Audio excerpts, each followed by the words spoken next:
ఏం కనబడుతుంది మీకు? ఇక్కడ హార్ట్ కనబడుతుంది, లంగ్స్ కనబడుతుంది.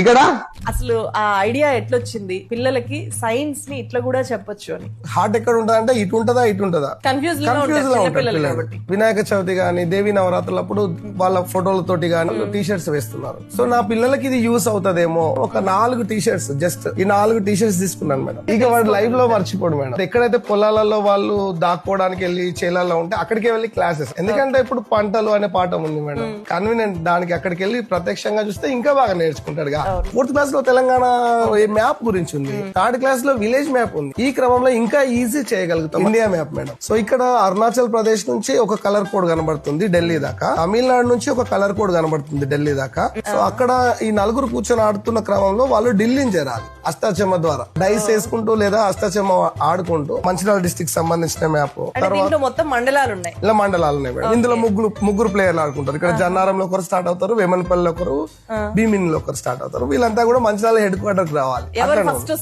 వాళ్ళు విన్ అయినట్టు. స్నేక్ అండ్ ల్యాడర్ మ్యాప్ నేర్పించడానికి. బయట ఆడుకున్నప్పుడు ఇట్లా కుంటుడు తోటి ఆడుతూ ఉంటారు కదా, అట్లాంటి ఆటలు చూసిన తర్వాత ఇక్కడ నేను ఎందుకు మ్యాప్ పెట్టొద్దు అనుకున్నాను. వరల్డ్ మ్యాప్ 7 కాంటినెంట్స్ వేసుకొని 5 ఓషన్స్ వేసుకొని గీచాను. ఎగరడం అందులోకి.